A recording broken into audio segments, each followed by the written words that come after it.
लोकमाध्यम news, जनजागृती साध्यम, हक्काचे लोकमाध्यम. सर्वांना नमस्कार. मी रोहन घुगे, जिल्हाधिकारी जळगाव. सर्वप्रथम तर मी सर्व नागरिकांना आवाहन करू इच्छितो की जो सप्लाय आहे LPG सिलेंडर्सचा तो अगदी व्यवस्थित प्रमाणामध्ये आहे, तर ते कोणीही पॅनिक होऊ नये आणि पॅनिक मोडमध्ये जाऊ नये आणि काही अफवा येत असतील तर त्यांच्यावरती विश्वास ठेवू नये आणि अफवा देखील पसरू नये. आता बेसिक जो जिल्ह्याचा डेटा आहे तो मी सांगतो.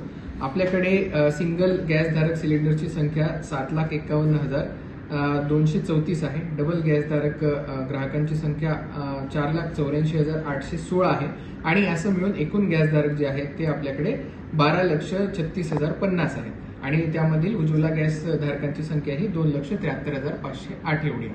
आणि आपल्याकडे जो सप्लाय येतो तो 3 कंपन्यांच्या मार्फत येतो. HPCL, BPCL आणि IOCL. त्या तीनही कंपन्यांच्या सोबत आपण बैठक घेतली, त्यांचा पूर्ण स्टॉक देखील बघितलेला आहे आणि आपले प्रतिनिधी जाऊन त्या ठिकाणी त्यांनी इन्स्पेक्शन देखील केलेलं आहे. या तीनही कंपन्यांच्या माध्यमातून जवळपास 95 एजन्सीच्या माध्यमातून पूर्ण जिल्ह्यामध्ये हे सिलेंडर्स दिले जातात. तर त्यामध्ये डेली जो सप्लाय त्यांचा कन्झम्पशन आहे त्याच्यामध्ये 20,199 हे डोमेस्टिक युजर्स आहेत. कमर्शियल युजर जर आपण बघितले तर ते 3,04,444 आहेत आणि टोटल जर पूर्ण आपण दिवसाचं जर बघितलं तर तो 25,144 एवढा साठा त्यांच्याकडे सध्या सिलेंडरचा उपलब्ध आहे.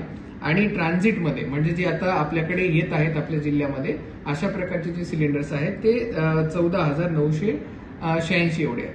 जर आपण या तिन्ही कंपन्यांचं बघितलं तर HPCL कडे 3 दिवसांचा साठा आहे, BPCL कडे 2.11 दिवसांचा साठा आहे आणि IOCL कडे 2.12 दिवसांचा साठा आहे. जर आपण युज्युअल वेळेस जरी बघितलं तरी एवढाच साठा हा त्यांच्याकडे उपलब्ध असतो, स्टॉकमध्ये असतो आणि ट्रान्झिटमधला साठा देखील तेवढाच आहे.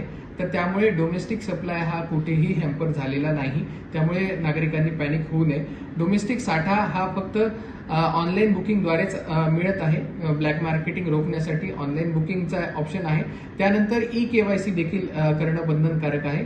EKYC ही नागरिक स्वतः ऍपद्वारे करू शकतात किंवा जो आपल्याकडे सिलेंडर द्यायला येतो त्या माणसाच्या ऍपद्वारे देखील आपल्याला ते EKYC करता येते किंवा आपण नजीकच्या एजन्सीमध्ये जाऊन देखील EKYC करू शकता. आणि त्यानंतर ब्लॅक मार्केटिंग रोखण्यासाठी OTP म्हणजे वन टाइम पासवर्ड जो आपल्या रजिस्टर्ड मोबाईल नंबरवरती येतो याचा देखील उपयोग केला जाणार आहे, ज्यामुळे कुठेही साठेबाजी होणार नाही आणि जे ग्राहक आहेत, जे ओरिजिनल ग्राहक आहेत त्यांच्यापर्यंतच हे सिलेंडर पोहोचतील. अशा प्रकारची पूर्ण व्यवस्था करण्यात आलेली आहे. जिल्ह्यामध्ये आपल्या 15 तालुक्यांमध्ये 15 टीम्स देखील तहसीलदार यांच्या अध्यक्षतेखाली आपण नेमलेले आहेत. त्या टीम्स देखील जाऊन या ठिकाणी इन्स्पेक्शन करणार आहेत सगळ्या एजन्सीचं आणि कुठलीही तक्रार जर नागरिकांची असेल तर त्यासाठी आपला आपत्ती व्यवस्थापनचा जो जिल्ह्याचा तक्रार क्रमांक आहे त्या तक्रार क्रमांकावरती आपण तक्रार नोंदवू शकता किंवा पर्टिक्युलर एजन्सी म्हणजे IOCL असेल, BPCL असेल, HPCL असेल यांच्याकडे जर तुम्हाला तक्रार करायची असेल तर त्यांचा ग्रीव्हन्स रिट्रेसलचा जो नंबर आहे तो देखील सध्या ऍक्टिव्ह आहे आणि त्याच्यावरती पूर्णपणे कॉल्स घेतले चाललेले आहेत. त्यांची बैठक घेऊन ह्या सगळ्या गोष्टींची सुनिश्चितता करण्यात आलेली आहे. तर जिल्ह्याचा आपला आपत्ती व्यवस्थापनाचा जो नंबर आहे तो आहे 2223-180. त्यानंतर HPCLचा जो नंबर आहे 1800-114141. त्यानंतर BPCLचा जो नंबर आहे 1800-224344 आणि IOCLचा जो नंबर आहे 1800-233-555. अशा प्रकारचे नंबर्स आहेत. तर नागरिकांनी कुठेही पॅनिक होऊ नये. साठा पुरेशा प्रमाणात आहे, येणारा साठा देखील पुरेशा प्रमाणात आहे, त्यामुळे कुठल्याही अफवांना बळी पडू नये.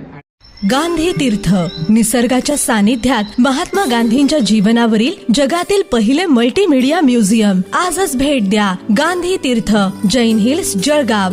अधिक माहितीसाठी www.gandhifoundation.net वर व्हिजिट करा.